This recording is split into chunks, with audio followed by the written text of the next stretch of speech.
Рік у неволі. 21 травня 2018-го окупанти затримали координатора Кримської солідарності та громадського журналіста Сервера Мустафаєва. ФСБівці вранці увірвалися до його будинку у Бахчисараї.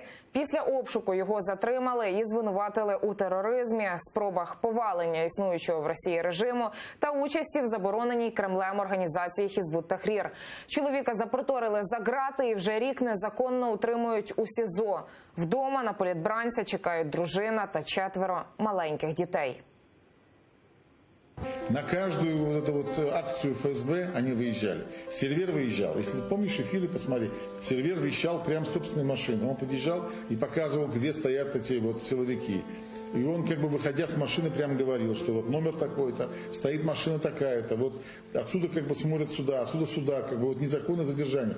Он вел себя как гражданский журналист, как крымский татарин, который не боялся того, что на самом деле как бы могут с ним сделать. Я рад, что я с ним познакомился. Я считаю, что его один из лучших сынов крымско-татарского народа.